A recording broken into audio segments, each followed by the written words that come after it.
Pro Wrestling NOAH's Wrestle Odyssey was anything but an odyssey, but more so of a stagnation. You had interesting matches, but it resulted into underwhelming matches that killed any momentum when you think something woke you up. Junta Miyawaki versus Kai Fujimura was a short opener that did what it needed to do. Two young guys getting their feet wet, and they both worked fine here. They used their time wisely, which matters at this stage. And Miyawaki got the win, and to me this was a fine opener at just 2 stars. Manabu Soya versus Yuto Kikuchi versus Galeno and Harutoki went almost 2 minutes shorter than the opener. 2 minutes shorter than the opener. When match 2 is shorter than match 1, you have a problem mostly. Galeno and Harutoki won in a pretty anticlimactic finish that just happened. I give this one only just 1.5 stars. Charlie Dempsey and Harlem Lewis versus Jack Morris and Ulka Sasaki was fine, but average. This seemed like filler despite the moniker of NOAH versus NXT. Nobody did anything wrong here, but nobody did anything special either.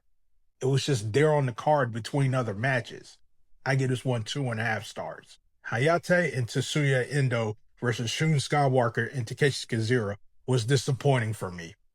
On paper, these guys should have delivered something at least good, but this came below the filler match that came before it. This gets 2.25 stars.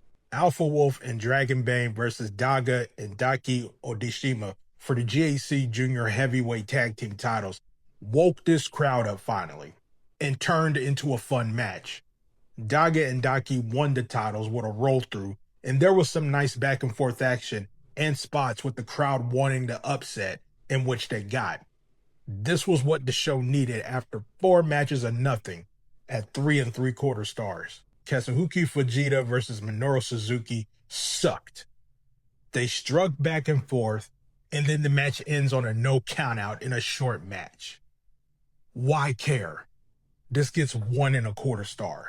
Hiroshi Tanahashi and Kato Kiyomiya versus Kenyo and Amichi Marufuji was also disappointing for me. Tanahashi and Kaito won with an elbow drop, and this was going well, and it was building some momentum. Then they cut it short. You have 4 guys who can deliver at a level of at least good, and seeing as how Tanahashi and Marufuji being way past their prime in a tag match, I at least was hopeful of this. But silly old me for thinking that. This gets 2.5 stars. Hiromu Takahashi versus Eita for the GHC Junior Heavyweight Title ended up being a good match, with Hiromu retaining, and I thought the layout and pacing of this match was good, with some good back and forth. I just wish this went a little bit longer. It was a solid title match that left some on the table. I give this one 3.25 stars. KENTA versus Masa Kitamiya for the GHC Heavyweight Title ended up being a pretty good match, with KENTA retaining with the GTS. Time for me is what made this work because they actually got the time that they needed. The problem is that it dragged, especially in the finishing sequence. When you give a main event the time to develop, you have to use that time the right way. This was used well at times, but some segments just went way too long and lost that momentum. They had the right amount of time, but didn't pace the end correctly here. I give this one 3.75 stars. NOAH Wrestle Odyssey was a poor show. The first 4 matches killed momentum before the show really got started. Certain matches were disappointing, and overall just felt like a waste of time. Time management was a disaster here, with matches running too short or dragging when they needed to be built up.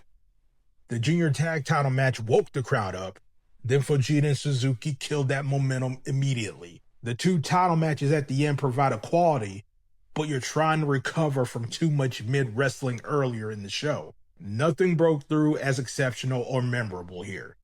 This is a show where the problem started early and it never got fixed. I give this a 6.25 out of 10. Not recommended.